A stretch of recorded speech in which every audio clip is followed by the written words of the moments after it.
Lentera Minggu, pendengar masih bersama Bapak Yakobus Yulianis. Pak Yakobus, silakan dihadirkan kembali. Salam Bapak Ibu, Saudara-saudari, para pendengar RRI Pro 1 Pontianak.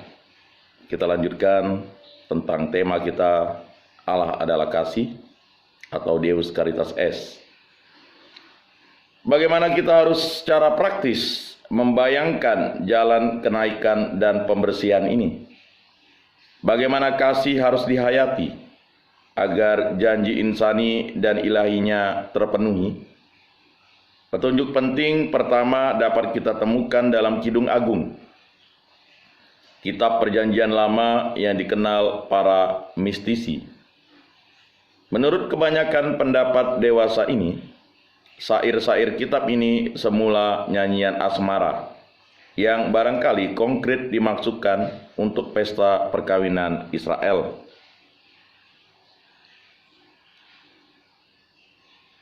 Pada kesempatan itu, kasih suami istri dijunjung tinggi.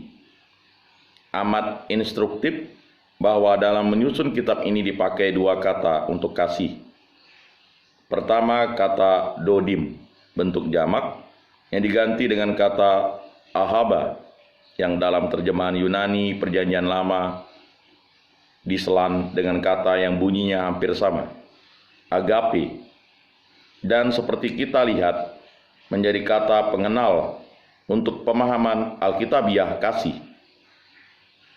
Berbeda dengan kasih yang masih tak mencari dan tak menentu, dalam kata agape diungkapkan pengalaman kasih yang kini sungguh berarti menemukan sesama, dan dengan demikian mengatasi unsur egoistis yang semula masih jelas ada. Kasih kini menjadi keprihatinan dan perhatian bagi orang lain. Ia tak lagi mencari diri sendiri, yakni tenggelam dalam kemabukan kebahagiaan, melainkan apa yang baik bagi yang dikasihi. Ia menjadi pantang, ia bersedia berkurban, ia menghendakinya. Jalan kenaikan kasih dan pemurniannya batinnya berarti bahwa kasih menghendaki keadaan definitif. Dalam dua arti, dalam arti eksklusivitas hanya orang satu ini, dan dalam arti untuk selamanya. Seluruh eksistensi dicakupnya dalam semua dimensinya, juga dimensi yang menyangkut waktu. Hal ini tak bisa lain karena janjinya menyangkut keadaan definitif. Kasih mendaki keabadian. Ya, kasih adalah ekstase. Tetapi ekstase tidak dalam arti saat kemabukan, melainkan ekstase sebagai jalan tetap dari kungkungan diri sendiri ke penganugerahan diri, untuk penyerahan, dan justru karena ia atau itu penemuan diri, ia sampai menemukan Allah. Barang siapa berusaha menyelamatkan nyawanya akan kehilangan nyawanya, tetapi barang siapa kehilangan nyawanya akan menyelamatkannya. Injil Lukas bab 17 ayat 33. Kata Yesus perkataan yang dalam pelbagai variasi kembali dalam Injil-Injil. Kita bisa baca dalam Matius 10 ayat 39, Matius 16 ayat 25, Markus 8 ayat 35, Lukas 9 ayat 24, Yohanes 12 ayat 25. Dengan itu, Yesus melukiskan jalannya sendiri yang melalui salib sampai kepada kebangkitan. Jalan biji gandum yang jatuh ke dalam tanah dan mati, dan dengan demikian menghasilkan buah melimpah. Tetapi ia melukiskan juga hakikat kasih dan eksistensi manusia pada umumnya dari pusat kurbannya sendiri, dan di dalamnya kasih yang menuntaskan dirinya. Perenungan kita tentang hakikat kasih yang semula bersifat filosofis membawa kita kepada iman Alkitabiah. Pada awal pertanyaannya ialah, apakah arti kata kasih yang berbeda-beda? Ya, bahkan bertentangan itu mengacu kepada suatu kesatuan, atau apakah arti-arti itu hanya berdampingan tanpa hubungan? Tetapi utama pertanyaan, apakah amanat kasih yang diwartakan kitab suci dan tradisi gereja mempunyai hubungan dengan pengalaman umat manusia akan kasih atau barangkali berlawanan dengannya? Dalam pada itu kita menjumpai dua kata dasar, eros sebagai lukisan kasih duniawi dan agape sebagai ungkapan kasih yang berdasarkan iman dan diresapinya. Keduanya seringkali juga dipertentangkan sebagai kasih dalam garis naik dan kasih dalam garis menurun. Dekat dengan sikap-sikap lain seperti pembedaan antara kasih yang mengingini dan kasih yang memberi. Amor concupis gentiae, amor benopo lentiae. Padanya masih ditambahkan kasih yang mengarah pada manfaat. Dalam diskusi filosofis dan teologis, pembedaan ini seringkali dipertajam menjadi pertentangan. Yang Kristiani ialah kasih yang menurun dan memberi, agape. Sedangkan tak Kristiani, terutama budaya Yunani, yang diwarnai kasih menaik, mengingini eros. Bila pertentangan ini dijalankan secara radikal, ciri khas agama Kristiani dicabut dari konteks mendasar kemanusiaan dan dijadikan dunia tersendiri, yang memang dapat dianggap mengagumkan, tetapi terpotong dari keseluruhan eksistensi kemanusiaan. Sesungguhnya, eros dan agape, kasih menaik dan menurun, tak pernah dapat dipisahkan satu sama lain. Semakin terwujudnya hakikat kasih sejati,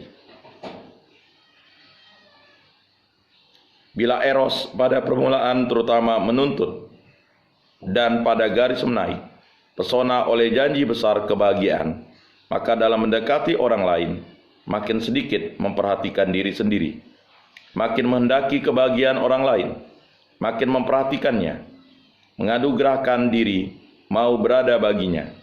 Momen agape menjadi bagiannya. Kalau tidak, ia gugur dan juga kehilangan hakikatnya. Sebaliknya, manusia tak bisa hidup dalam kasih yang menurun. Ia tak dapat selalu hanya memberi, ia juga harus menerima. Barang siapa mau menganugerahkan kasih, harus sendiri dianugerahi. Memang manusia bisa seperti kata Tuhan kepada kita, menjadi sumber dari mana air hidup datang. Injil Yohanes bab 7 ayat 37 sampai 38. Namun, agar ia menjadi sumber seperti itu, ia sendiri harus selalu minum dari sumber asli, pada Yesus Kristus. Dan dari hatinya yang terbuka mengalir kasih Allah sendiri.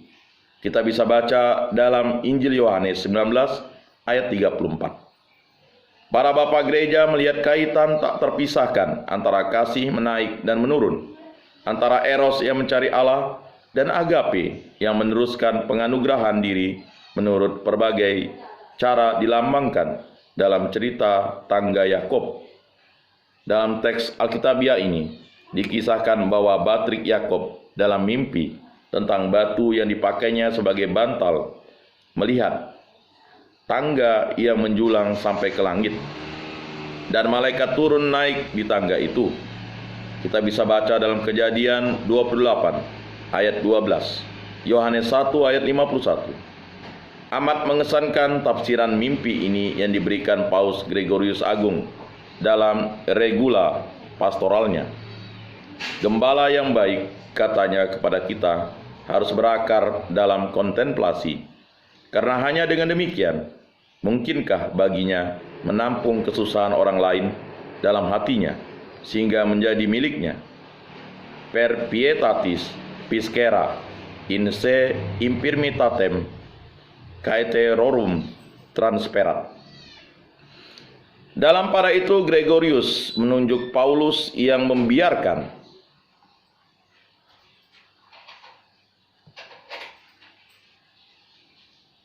dirinya diangkat ke misteri-misteri terbesar Allah, dan justru dengan demikian turun menjadi segalanya bagi semua. Kita bisa baca surat Rasul Paulus yang kedua kepada jemaat di Korintus, bab 12 ayat 2 sampai 4, dan 1 Korintus 9 ayat 22. Untuk itu ia menyebut contoh Musa yang berulang kali masuk kemah dan berbicara dengan Allah untuk dapat dengan berpangkal pada Allah membantu umatnya.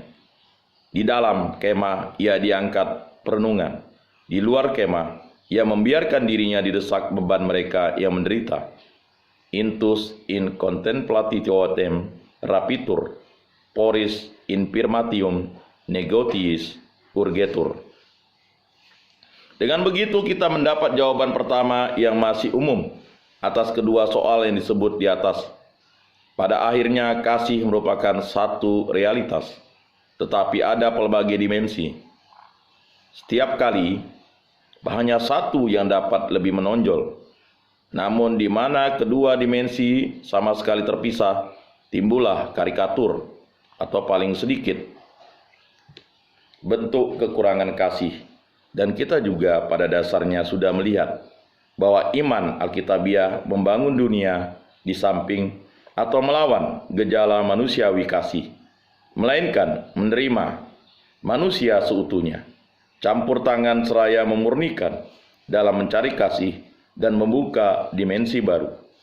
Kebaharuan iman Alkitabiah ini terutama tampak pada dua butir yang patut dikemukakan dalam gambaran tentang Allah dan manusia. Kebaruan iman Alkitabiah. Pertama, gambaran baru tentang Allah. Dalam budaya-budaya yang mengelilingi dunia kitab suci, gambaran tentang Allah dan dewa-dewa pada akhirnya tak jelas atau bertentangan. Di jalan iman Alkitabiah selalu menjadi makin jelas dan pasti. Apa yang diliputi doa dasar Israel, skema dalam kata-kata, dengarlah Israel, Tuhan, Allah kita, Tuhan hanya satu.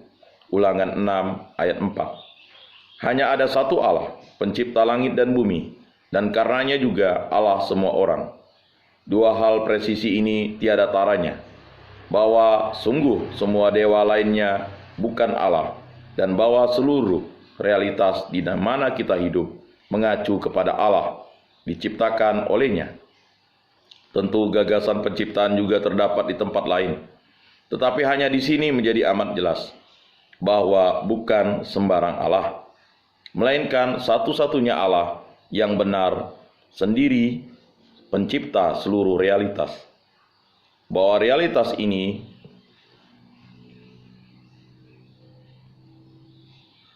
berasal dari kuasa sabdanya yang menciptakan. Ini berarti bahwa ciptaannya ini dikasihinya, karena dikehendakinya sendiri, dibuat olehnya. Dengan itu tampillah unsur penting kedua. Allah ini mengasihi manusia. Kekuasaan ilahi yang pada puncak filsafat Yunani dicoba diselami Aristoteles dengan berpikir, memang merupakan objek keinginan dan kasih bagi semua yang ada, sebagai yang dikasihi keilahian ini. Menggerakkan dunia, tetapi ia sendiri tak membutuhkan apa-apa dan tidak mengasihi, melainkan hanya dikasihi. Allah Esa yang diimani Israel mengasihi. Kasihnya memilih-milih dari semua bangsa yang memilih Israel dan mengasihinya. Memang dengan tujuan, justru dengan demikian menyelamatkan seluruh dunia. Ia mengasihi dan kasihnya ini dapat disebut eros, yang sekaligus seutuhnya agape. Terutama Nabi Hosea dan Yeskiel melukiskan kasih Allah bagi umatnya dengan gambaran erotis yang berani. Hubungan antara Allah dan Israel dilukiskan sebagai kemempelaian dan perkawinan. Maka dari itu penyembahan berhala adalah jinah dan pelacuran. Seperti kita lihat, dengan ini dimaksudkan upacara kesuburan dengan penyalahgunaan eros, tetapi juga dilukiskan hubungan kesetiaan antara Israel dan Allahnya. Kisah kasih Allah dengan Israel paling mendalam terwujudnya atau terwujudkan dalam hal bahwa Allah memberikan Torah kepadanya. Artinya membuka matanya bagi hakikat sejati manusia dan menunjukkan jalan kemanusiaan sejati. Kisah ini berarti bahwa manusia hidup dalam kesetiaan kepada Allah dan mengalami diri sebagai dikasihi Allah dan menemukan kegembiraan akan kebenaran, akan keadilan, sukacita akan Allah, yang menjadi kebahagiaannya yang sejati. Siapa gerangan ada padaku di surga selain Engkau? Selain Engkau tidak ada yang kuingini di bumi. Tetapi aku suka dekat pada Allah. Mazmur 73 dan 72 ayat 25 dan ayat 28. Eros Allah bagi manusia seperti dikatakan adalah sekaligus agape seutuhnya. Tak hanya karena dianugerahkan sama sekali bebas dan tanpa jasa sebelumnya, melainkan juga karena Ia kasih yang menghabiskan. Terutama Hosea menunjukkan kepada kita dimensi agape kasih Allah kepada manusia yang jauh mengatasi aspek kecuma-cumaan. Israel telah berzina, perjanjian. Sebetulnya Allah menghakiminya, menolaknya. Namun, justru sekarang nyata bahwa Allah itu Allah dan bukan manusia. Masakan aku membiarkan engkau, Efraim, menyerahkan engkau, hai Israel? Hatiku berbalik dalam diriku, belas kasihanku bangkit serentak. Aku tidak akan melaksanakan murkaku yang bernyala-nyala itu, tidak akan membinasakan Efraim kembali, sebab aku ini Allah dan bukan manusia, yang kudus di tengah-tengahmu. Hosea 11 ayat 8-9. Kasih bernyala-nyala Allah kepada umatnya. Manusia adalah sekaligus kasih yang mengasihi. Kasih ini begitu besar sehingga melawan diri sendiri. Kasihnya melawan keadilannya. Orang Kristiani melihat di dalamnya sudah tersembunyi misteri salib. Allah mengasihi manusia sedemikian rupa sehingga Ia sendiri menjadi manusia, mengikutinya sampai kematian, dan secara itu mendamaikan keadilan dan kasih. Hal yang menurut filsafat dan sejarah agama-agama menarik pada pandangan kitab suci ini adalah bahwa kita di satu pihak mempunyai gambaran metafisik tentang Allah. Allah sebagai sumber induk segala yang ada, tetapi asal-usul yang menciptakan segalanya ini, Logos, akal budi induk, adalah sekaligus pengasih dan kasih yang bernyala-nyala. Dengan itu Eros dimuliakan, tetapi sekaligus dimurnikan, sedemikian rupa sehingga terlebur dengan agape. Dari situ kita dapat mengerti bahwa penerimaan Kidung Agung itu dalam kanon kitab suci sudah dini ditafsirkan dalam arti bahwa nyanyian-nyanyian asmara itu pada akhirnya melukiskan hubungan Allah terhadap manusia dan manusia terhadap Allah. Secara itu, Kidung Agung dalam kepustakaan Yahudi dan Kristiani menjadi sumber pengetahuan.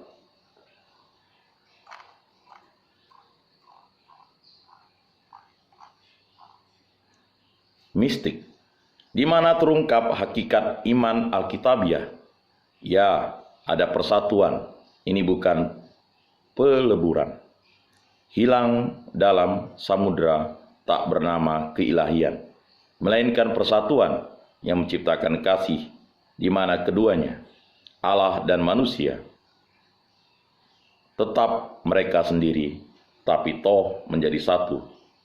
Barang siapa menganut Tuhan menjadi satu roh dengannya, kata Santo Paulus.